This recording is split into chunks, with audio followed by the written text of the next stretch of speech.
Ayun no. Today is may muta-muta pa ako no. Today is the first day of my training for a marathon. Ayun. And anong oras na ba? It's already 5:30. Mukhang maganda na may araw. Kasi hindi ko pa alam kung anong ruta yung ano. Pero yun nga. First day. Ano bang gagawin sa first day? I will going to run 3 kilometer minimum. So hopefully yun, matuloy-tuloy natin itong kalokohan natin na ito. Ba't ko ba ginagawa ito? Nakakatawa lang no? Kasi itong routine na to is chinat GPT ko lang. Hindi ko rin alam ba't alas 5 eh. Pero okay lang din na tumakbo ng alas 5. Sabi sa mga panaginip ko naginip ako, ginupitan daw ako ni mama. Hanggang dito. Anyway, this is my second day of training for marathon. Second day for this week. So, I'm targeting ulit 3 kilometer at least. 4 kilometer next week na siguro yun. No? Then, bukas is I'm aiming for 6. That's my long run. 6 kilometer. Then, next week is 8 kilometer. So, yeah. Kaya natin itong marathon na to.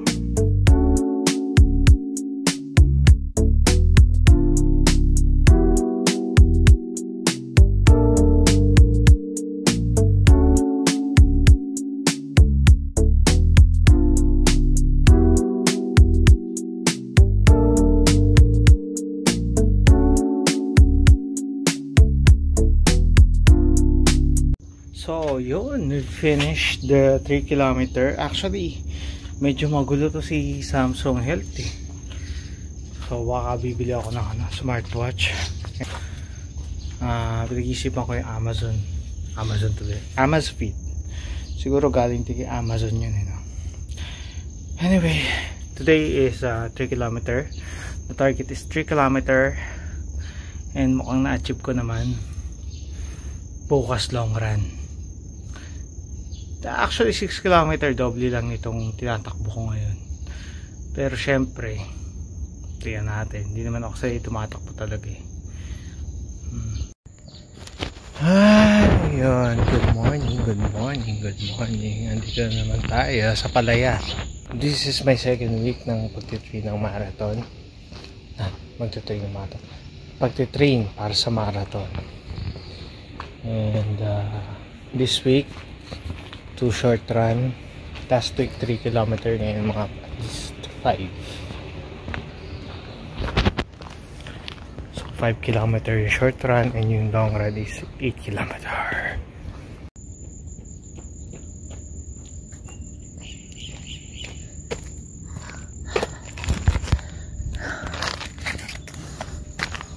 Init, grabe.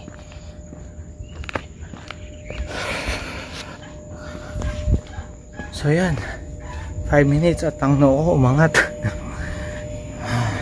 5 kilometers. Hindi, 4 lang pala. So tapos na yung 4 kilometers today. Sa Thursday naman 5, try natin yung 5. Hey, today is the ano ba to? Basta second week na short run ko. I think magko 4 kilometers lang muna ako ngayon kasi putik ko alam, parang no? I mean nung nakarang araw, kailan to? Nung kahapon yata. Parang excited akong tumakbo. Pero na-realize ko na siguro yun eh, parang re-reverse cycle yung utak ko. Totoo, parang ayoko dumating yung araw na ito, natatakbo na naman. But anyway, kasi kailangan naman talaga. So, sabi nga ako, dedicated ka doon sa ginagawa mo. And may goal ka, kailangan, di ba? So,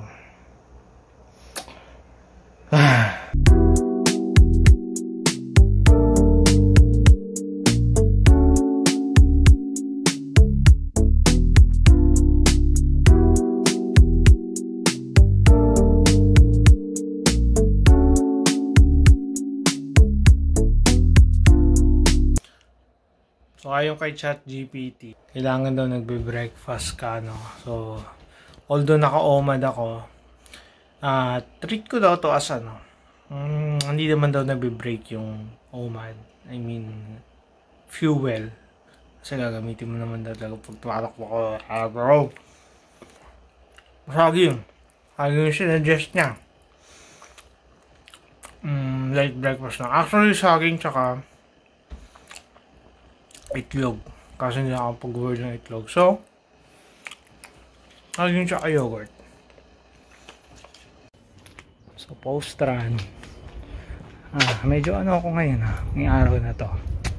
Ano ba, kulang kasi siguro tulog ko mga 11:30 na siguro ako nakatulog medyo alanganin yung 5 kilometer ngayon, pero nung last actually review ko dito sa run na to is ano siya sa una mahirap parang ngawit ano nga ba yung pagtakbo ko pa lang parang masakit na lahat pero nung mga 3 kilometers na yun parang warm up siguro nangyari. So yun, mag-stretching na tayo ngayon.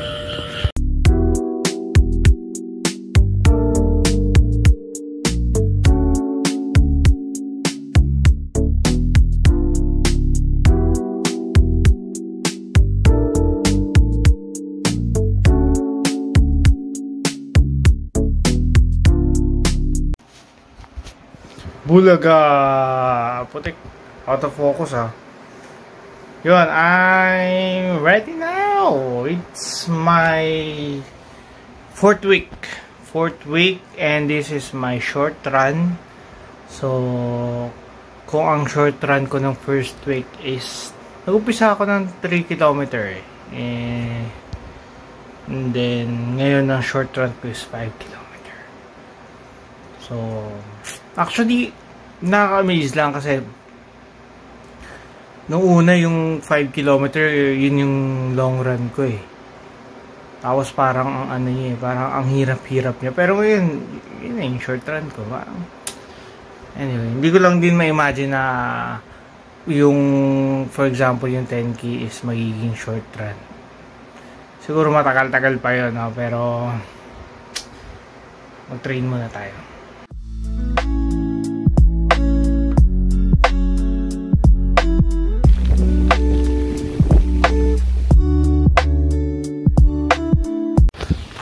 And here we are, even though raining. Yun! Talagang pinanindigan ko, no? So yun, kahit umuulan, walang makakapigil sa atin.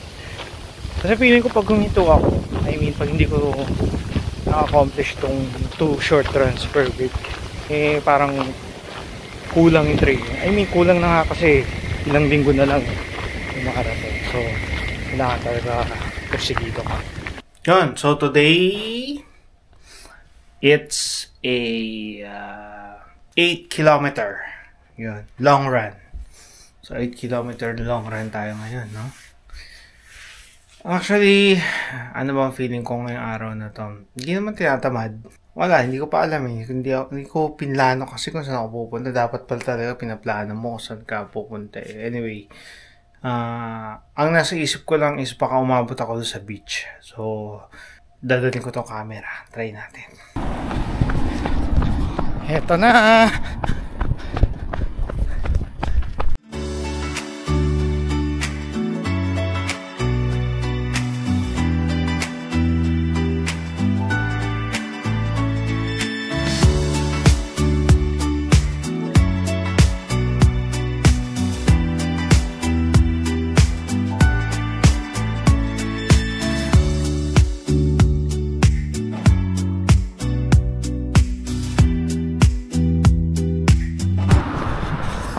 Sanity check. Pagod na ako 6 kilometers, pagod na. Bagay 6 kilometers yung last week 8 kilometers, let's push. It's 7 kilometer 7, last 1 kilometer na lang. What the fuck, 8 kilometers. Akala mo, sa heaven ka Parang feeling ko lahat ng senses ko bumukas grabe. 8 kilometer. So next week is 10. So yun, tapos na yung ating 8 kilometer run. And actually total of 9 kilometer pa nga sabi ni Samsung Health, no. Kaso naglalakad na lang tayo. So may plan next week is 10 kilometer. Dalawang 5 kilometer short run. And then isang 10 kilometer long run. So by that time, paano, pwede pa ako ng isa pang week no? Bago mag-August. August 10 kasi yung marathon. Pero re-rest ko na lang siguro yun. So yun. Ito na naman, bagong gising na naman po ako. And this is 5th week, day 2 ng aking short run. So 6 kilometer. And then sa Sabado is 11 kilometer. Yun na yung pinaka last na long run ko na long run. Yun nga, medyo feeling heavy pero kailangan.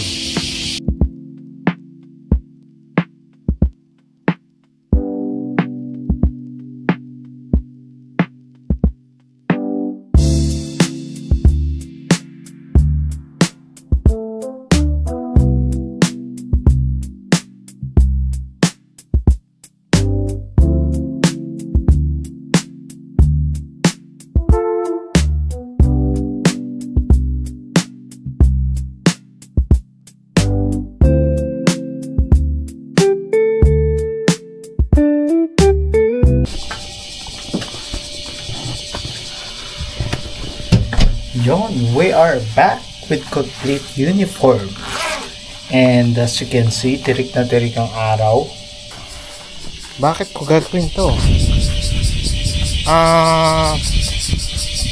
Nung na-receive ko kasi yung postcard nung sa race, nakita ko yung oras. And ang start ng race is 10:30.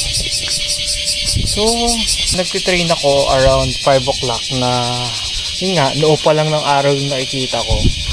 And naisip ko na mukhang tagaylid tayo dyan, bro. So, yun, parang isa-simulate natin yung init ng race. Kaya tayo tatakbo ng 10:30 ngayon. So, hindi naman siya ganun kalayo. Ano lang, mga 6 kilometer. So, yun. Titignan ko lang yung ano. Kasi syempre, iba yung condition pagka mga ganitong taas na yung araw, tirik na yung araw, I mean. So mas madali kang mapagod. So yun ang kailangan kong i-simulate. So tara.